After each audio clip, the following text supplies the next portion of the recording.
When my wife of 5 years sat me down and asked permission to sleep with her CrossFit trainer, I didn't just get mad, I got even.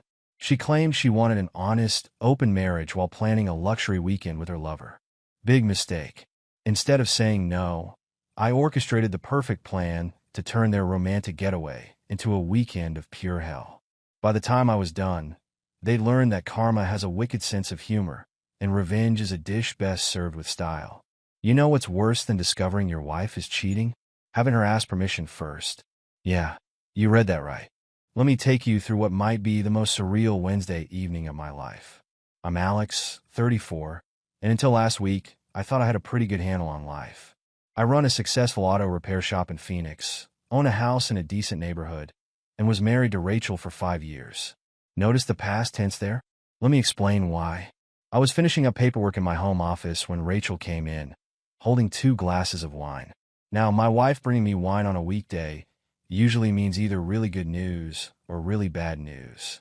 Turns out it was neither. It was absolutely insane news.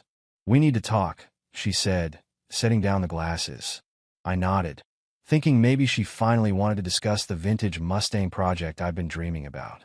Instead, she dropped a bomb that would make a nuclear explosion look like a firecracker. "Alex, I want to see other people, but I want to stay married to you." I almost choked on my wine.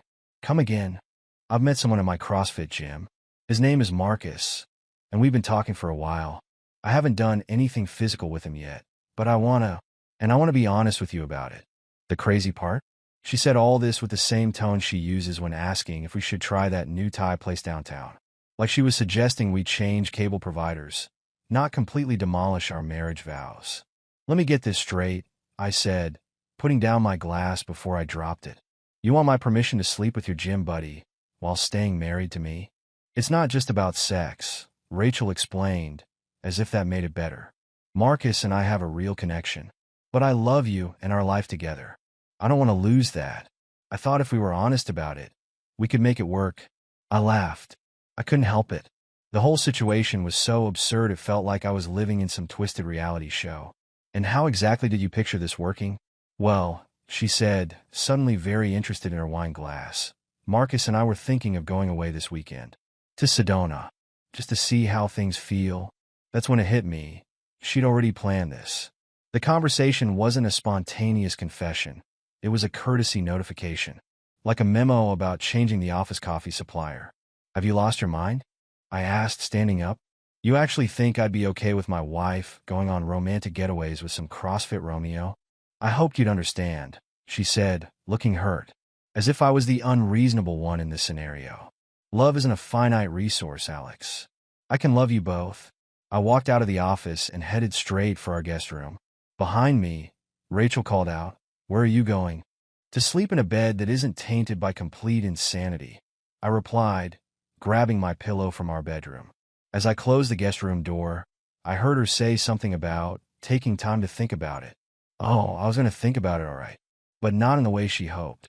As I lay there staring at the ceiling, my mind was already racing through what I needed to do. First thing tomorrow, I'd be making some calls and picking up some equipment. If Rachel wanted to play this game, she was about to learn that honesty works both ways. Sleep didn't come easily that night. By 6 a.m., I was already in my shop, not working on cars but working on a plan. One thing about being a mechanic, you learn that every problem has a solution if you have the right tools. And I was about to get myself a whole new toolbox.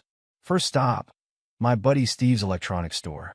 Steve's one of those tech geeks who can make a smartphone dance the Macarena if he wants to. I laid out my situation, and his eyes lit up like a Christmas tree. "Voice-activated recorders," he said, pulling out some equipment. "I've got these new models. They can record for days on a single charge. And check this out." He showed me a GPS tracker smaller than a pack of gum. Military grade. Accurate within 3 feet. I bought 3 recorders, 2 GPS trackers, and a phone monitoring system that would make the CIA jealous. Cost me nearly $2,000, but considering Rachel makes twice that in a week at her fancy CrossFit studio, I considered it an investment in truth. Back at home, Rachel was already at work. Perfect timing. First, I placed one recorder near our landline. Yeah, we still had one because Rachel's grandmother refused to use anything else. Another went into her car, carefully hidden under the passenger seat. The third found its home in our bedroom, because if there's one thing I've learned from years of marriage, it's that people do their most honest talking right before bed. The GPS trackers were next. One went in her gym bag. She never went anywhere without it. The second I kept as backup. The phone monitoring system was trickier, but being the one who pays the phone bills has its advantages. Within an hour, I had access to every text, call, and email she'd send or receive. But the real goldmine was her laptop. Rachel always used the same password for everything. Our wedding date. Romantic, right? Not so much now. I found a secret email account within minutes. There were dozens of emails between her and Marcus, dating back 3 months. They'd been planning this honest conversation with me for weeks. "We need to handle this delicately," Marcus had written. "Alex seems like a reasonable guy. If we approach this right, he might understand." Reasonable guy? I'll show them reasonable. The emails confirmed their Sedona plans. The enchantment resort, no less. A place that costs more per night than most people make in a week. They had a reservation for this coming Friday and Saturday. Well, isn't that convenient? I made a few more calls. My lawyer, Mike, agreed to meet me tomorrow. Then I called my bank and started the process of separating our accounts. By noon, I had canceled our joint credit cards and opened new accounts in just my name. The final touch? I booked my own room at the Enchantment Resort. Different floor, but close enough to pick up any signals from my equipment. Rachel wanted honesty. She was about to get more honesty than she bargained for. When Rachel came home that evening, I barely looked up from my laptop. She tried to start a conversation about processing our discussion from last night, but I just walked past her to the guest room. Let her think I was struggling with the decision. In reality, I was watching her emails pop up in real time as she messaged Marcus about how difficult I was being. Difficult? Lady, you haven't seen difficult yet. By Wednesday evening, my surveillance system was working better than a NASCAR pit crew. Every conversation, every message, every move was being recorded. But even with all the evidence I'd gathered, I decided to give Rachel one last chance. Not because I still had hope, but because I wanted her to understand exactly what she was throwing away. I found her in the kitchen, meal prepping her protein-heavy dinners for the week. The irony of her preparing meals for the days she planned to spend with Marcus wasn't lost on me. "Got a minute?" I asked, leaning against the counter. "We need to talk about your proposal." Rachel's face lit up like she'd just won a CrossFit competition. "Of course. I'm so glad you're willing to discuss this. Before you get too excited," I said, "I want to be crystal clear about something. Is this weekend in Sedona still your plan?" She froze for a moment, then tried to cover it with a smile. "How did you know about Sedona?" "That's not important right now. What's important is your answer." "Yes," she said, straightening her spine like she was preparing for a heavy lift. "Marcus and I were hoping to go, to explore our connection in a neutral space." I had to laugh at that. Neutral space? The Enchantment Resort is hardly neutral when he's dropping $2,000 a night for it. Her eyes widened. "You've been checking up on me?" "Let's focus on the question at hand," I said, keeping my voice steady. "I'm giving you one last chance to reconsider this. If you go through with this weekend, there will be consequences. Serious ones. Are you threatening me?" The protein shake in her hand trembled slightly. "Not at all. I'm being honest. Isn't that what you wanted? Complete honesty?" I moved closer, looking her directly in the eyes. "So here's my honest truth. If you go to Sedona with Marcus, our marriage is over. No discussion, no second chances, no compromise." "You're being unreasonable," she protested. "This doesn't have to change anything between us. Marcus understands dash. Marcus understands nothing." I cut her off. "And apparently, neither do you. So let me make this perfectly clear. This is your last chance to save our marriage. Cancel the trip, and whatever this is with Marcus, and maybe we can work through this." Rachel set down her protein shake and crossed her arms. "I can't do that. This is something I need to explore. If you really loved me, you'd understand that. If I really loved you..." I shook my head. "I've spent 5 years showing you how much I love you. But apparently, that's worth less than a weekend with CrossFit Ken." "His name is Marcus," she snapped. "His name won't matter much after this weekend," I said, turning to leave. "Remember, this is your last chance. Choose wisely." She called after me. Why can't you just be open-minded about this? I stopped at the doorway, but didn't turn around. Why can't you just be faithful? I spent the rest of the evening in the guest room, listening through my headphones as she called Marcus to complain about how unreasonable I was being. They spent 20 minutes planning their weekend, completely unaware that every word was being recorded. Fine, if that's how she wanted to play it. I had a few plans of my own. I pulled out my phone and made a call to Mike, my lawyer. Get everything ready, I told him. We're going to need those papers by Friday. Tomorrow, I'd finish my preparations. Rachel thought she was being clever, thought she had it all figured out. But she was about to learn that sometimes the price of honesty is higher than expected. Thursday morning hit like a ton of bricks, but I was up with the sun. Time to put phase 2 of my plan into action. My buddy Steve had hooked me up with something special, a set of wireless cameras small enough to hide in a hotel room. Was I crossing a line? Maybe.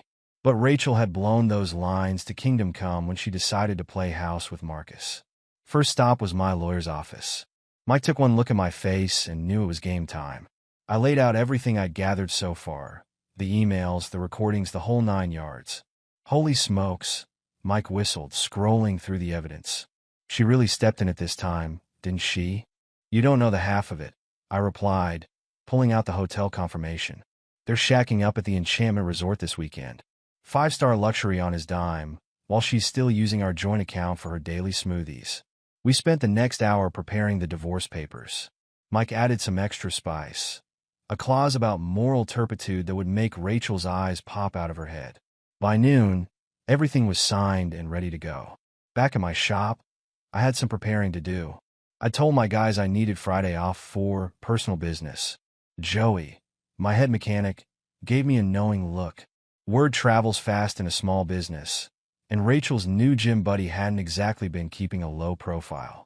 My background check on Marcus came through. Turns out Mr. Perfect Body had some interesting skeletons in his closet. 3 failed businesses, 2 bankruptcies, and a heap of debt. No wonder he was after Rachel, or more specifically, after the trust fund she'd inherited last year. The cherry on top? I found his wife's contact information. Jennifer Marcus, elementary school teacher, and according to Facebook, dedicated CrossFit widow. I had a feeling she'd be very interested in her husband's weekend plans. Around 6 p.m., Rachel came home in full weekend prep mode. She was practically floating on air, humming while she packed her overnight bag. I watched from the doorway as she carefully folded her new lingerie, the stuff she'd bought last week with our joint credit card. The same card that was now about as useful as a screen door on a submarine. Going somewhere? I asked, making her jump. Oh, yes, I have that work retreat this weekend. Remember? Work retreat? Right. Because apparently, I'd fallen off the turnip truck yesterday. Must be some retreat, I said, nodding at the lingerie. Didn't realize CrossFit had dress codes now. She flushed red but kept packing. It's not what you think. No. Because I think it's exactly what it looks like. You're packing for a weekend of playing house with Marcus while throwing away a 5-year marriage. I walked away before she could respond. Let her stew in that for a while. Tomorrow, she'd head off to Sedona thinking she had it all figured out. But this game was far from over. In fact, it was just getting started. Friday morning came around, and I was ready to roll. I'd barely slept, but adrenaline was keeping me sharp as a tack. My surveillance gear was packed, hotel room confirmed, and I had eyes on Rachel's location through the GPS tracker. She was at the gym, probably getting in one last workout with Marcus before their big adventure. I parked my truck down the street from our house, waiting. According to their emails, Marcus was picking her up at 1 p.m. for their 2-hour drive to Sedona. Sure enough, right on schedule, his shiny BMW pulled into our driveway. Show-off probably thought he was hot stuff in that lease ride. Rachel came out looking like she was headed for a fashion show, not a work retreat. She'd done something different with her hair, and that dress definitely wasn't from her usual workout wardrobe. My blood boiled watching Marcus hop out to help with her bags, acting like some kind of gentleman. Dude was about as genuine as a $3 bill. What happened next made me see red. Right there in our driveway, Rachel wrapped her arms around his neck and kissed him. Not a quick peck, mind you, but the kind of kiss that would make a romance novel blush. And then, the cherry on top of this crud sundae, she looked right at my truck and smirked. Yeah, she knew I was watching. That was her way of twisting the knife. They got in his car, and I watched them drive off like they were headed to their happily ever after.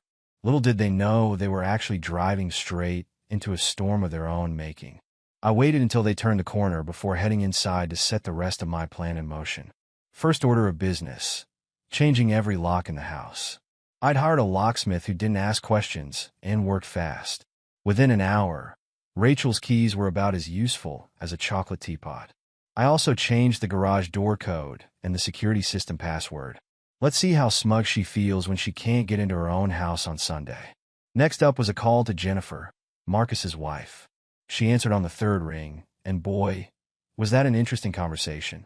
"Mrs. Marcus, you don't know me, but I think we need to talk about our spouse's weekend plans." "They're what?" Her voice could have frozen Phoenix in July. "Oh, you didn't know about the romantic getaway they planned?" Funny, my wife assured me his wife was totally cool with it. Dead silence on the other end, then, "Tell me everything." We talked for half an hour. Turns out Jennifer had suspected something was up, but couldn't put her finger on it. By the time we finished, she was ready to rain holy hell down on Marcus's perfectly sculpted head. Perfect timing, too. She'd be getting those divorce papers the same time Rachel got hers. After hanging up, I packed my own bags and headed out. The Enchantment Resort was waiting, and I had some special additions to make to their love nest before they arrived. Steve's cameras needed perfect placement if we were going to catch every moment of their little weekend getaway. As I drove toward Sedona, I couldn't help but laugh at the irony. Rachel wanted honesty? Well, she was about to get more honesty than she bargained for. By Monday, everyone would know exactly what kind of retreat she'd been on. Time to show these lovebirds that karma isn't just a word. It's a boomerang that hits twice as hard on the way back. Setting up the cameras in their room was a piece of cake. Being a mechanic has its perks. Nobody looks twice at a guy in a maintenance uniform. The Enchantment Resort staff probably thought I was fixing the AC. Within 20 minutes, I had everything in place. 2 cameras with perfect views and audio that could pick up a whisper. Back in my room, I pulled up the feeds on my laptop. Crystal clear. Now it was time for Phase 2 of Operation Kill the Mood. Rachel and Marcus had just checked in, looking like cats that got the cream. Through my surveillance, I watched them pop champagne and start getting cozy. Time to rain on their parade. First up, a specially arranged couples massage, courtesy of an anonymous guest. The look on Marcus's face when the masseuses showed up at their door? Priceless. Rachel tried to turn them away, but the persistent massage therapist insisted the service was prepaid and non-refundable. By the time they finally got rid of them, the mood was about as romantic as a root canal. But I was just warming up. Next came the flower delivery, a massive arrangement of Rachel's least favorite flowers, lilies, with a card reading, "Happy Anniversary, Darling. Love, your husband." Marcus looked like he'd swallowed a lemon whole. The piece de resistance?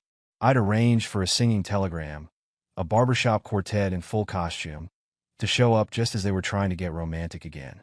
The quartet insisted on performing their entire repertoire of love songs, including a special dedication from a loving husband to his faithful wife.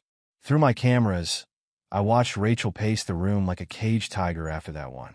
"This has to be Alex's doing," she fumed. "But how did he know we'd be here?" Marcus tried to salvage the evening by ordering room service. Bad move, Romeo.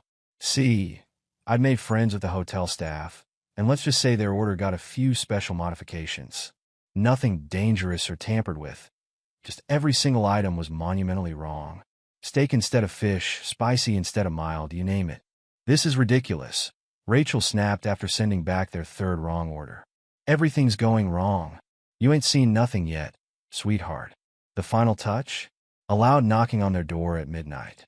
When Marcus opened it, there stood a private investigator, actually my buddy Joey in a suit, flashing a fake badge and asking very loud questions about reports of suspicious activity. By the time Joey finished his investigation, the romantic mood was deader than disco. Through my cameras, I watched Rachel and Marcus argue about whether they should just call it quits and go home. But their pride wouldn't let them. They were determined to stick it out. Fine by me. I still had plenty of tricks on my sleeve for tomorrow. After all, what's a romantic getaway without a few surprises? Saturday morning kicked off with a bang. Literally. The construction crew I'd tipped off started their emergency maintenance right above Rachel and Marcus's room at 6 a.m. sharp. Nothing like the sound of jackhammers to spice up a romantic morning.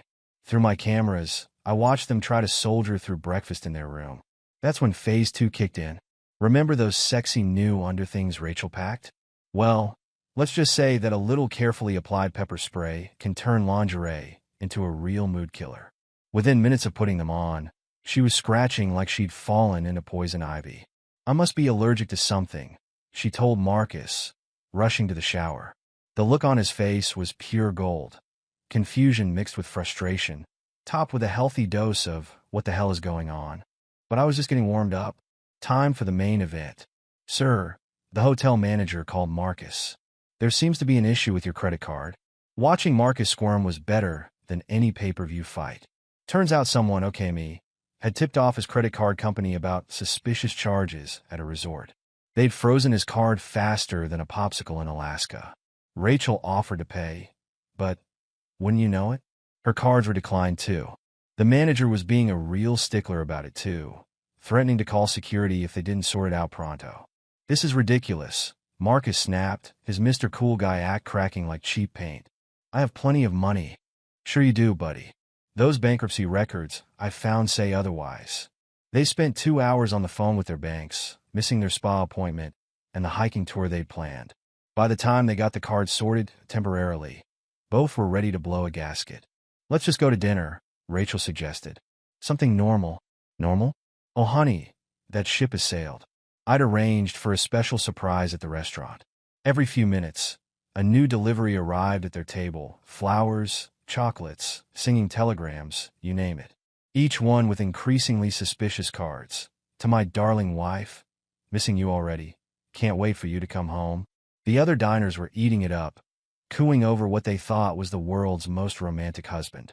Rachel looked ready to crawl under the table, while Marcus was turning interesting shades of red. The final straw?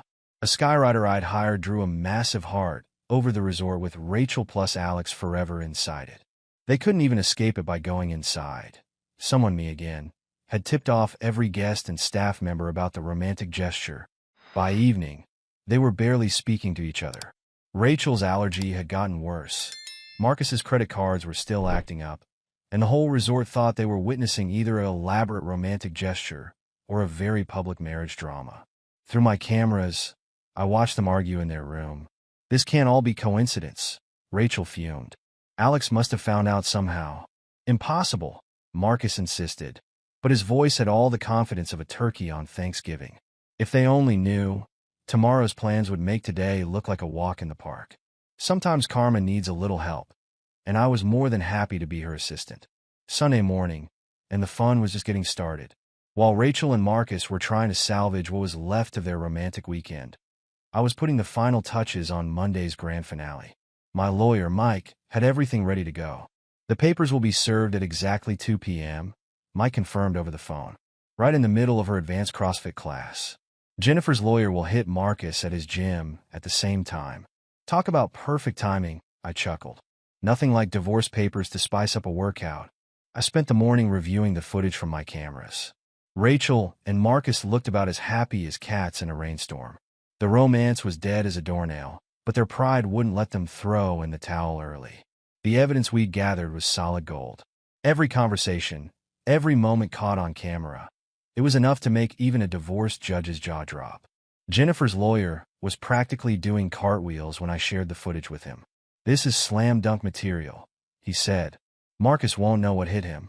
Around noon, I watched them pack up through my feed. Rachel looked like she'd been through the ringer. That allergy of hers was still going strong, and Marcus's credit cards were still giving him grief. They'd ended up having to borrow cash from the front desk just to tip the staff.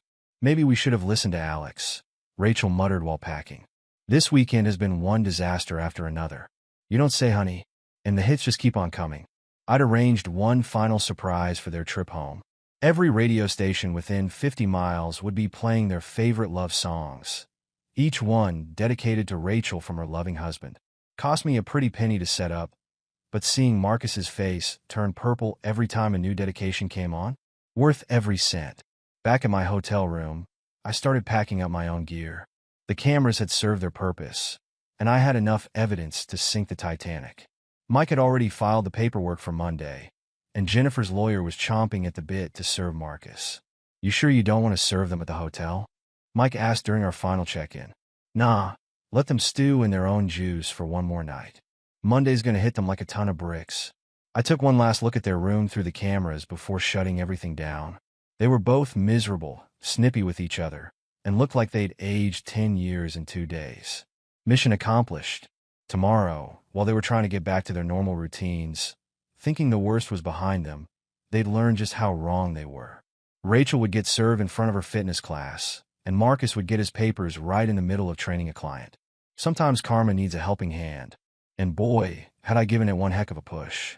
They rolled up to our house around 8 p.m. Sunday, looking like they'd been through World War III.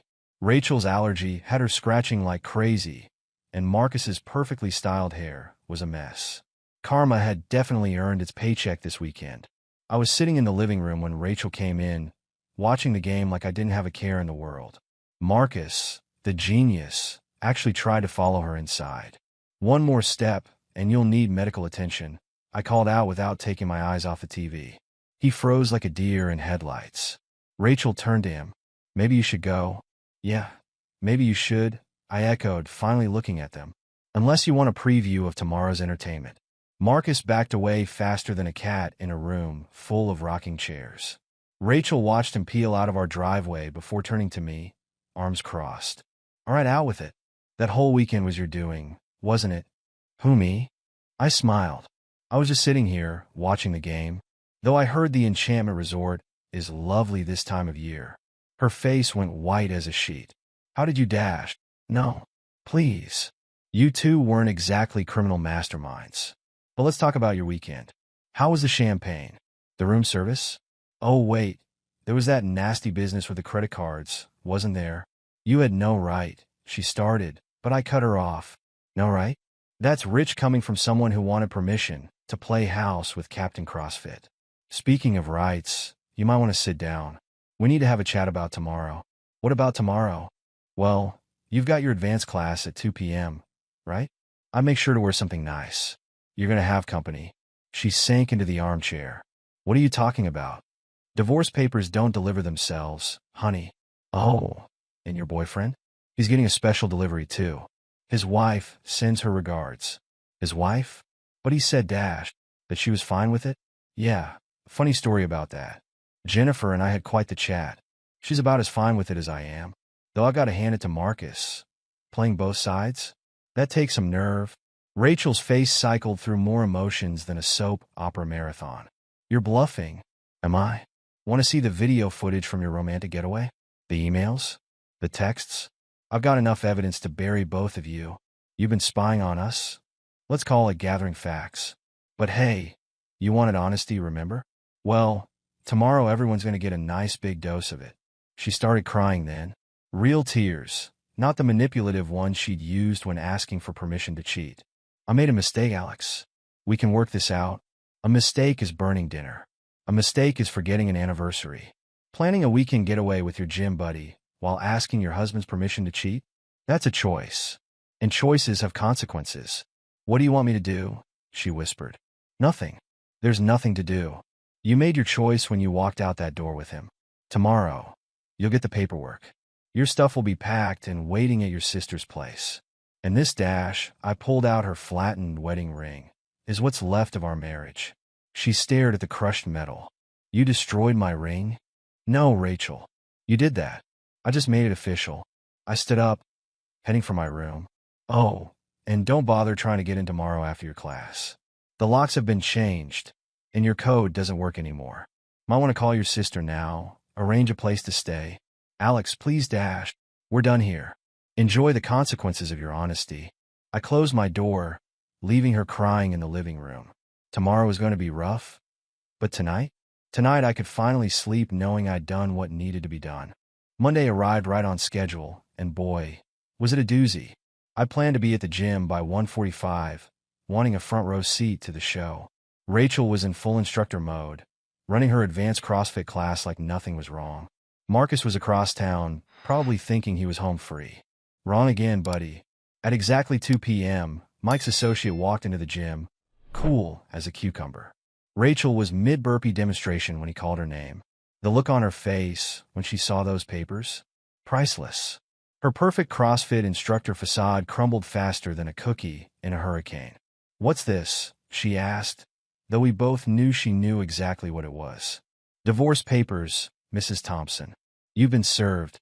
Her class went dead silent. You could have heard a protein shake drop. Then the whispers started, phones came out, and within minutes, the whole gym was buzzing like a hornet's nest. Across town, Marcus was getting his own special delivery. Jennifer's lawyer caught him, right in the middle of training his highest-paying client. The timing couldn't have been better if we'd planned it. Oh wait, we did. By noon, both their phones were blowing up. Turns out someone, okay me, had sent some choice video clips to the gym owner. Rachel's honest approach to marriage didn't exactly align with the gym's family-friendly values. She was out of a job faster than you can say, unauthorized personal training. Marcus? His wife didn't just file for divorce. She went nuclear. Turns out Jennifer had some serious family connections in the fitness industry. By the end of the day, his certification was under review, and his client list was thinner than a runway model. Rachel tried calling me about 50 times. I let it go to voicemail. The messages started angry, turned pleading, then circled back to angry again. Classic stages of getting caught with your hand in the cookie jar. The final touch? I'd arranged for all their weekend footage, carefully edited, of course, to be sent to every mutual friend and family member. Nothing explicit, just enough to show exactly what kind of honest relationship they'd been pursuing. A week later, I was sitting in Mike's office, finalizing the divorce details. Rachel hadn't contested anything. Smart move on her part. She'd moved in with her sister. Marcus's wife had taken him for everything he was worth, which wasn't much, and their little CrossFit romance had crashed and burned like a New Year's resolution in February. "You know," Mike said, shuffling the papers, "in all my years of divorce law, I've never seen someone handle infidelity quite like this." I shrugged. She wanted honesty. I just made sure everyone got the full story.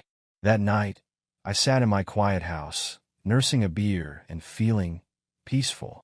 The anger was gone, replaced by something like satisfaction. Rachel had wanted to explore new relationship dynamics. Well, she got her wish. Now she could explore being single. As for me, I was done with the whole mess. The house was mine, my business was thriving, and I had a date next weekend with a yoga instructor who'd heard about Rachel's honest approach and thought I deserved better. Sometimes the best revenge isn't serving it cold, it's serving it with style, documentation, and a side of karma.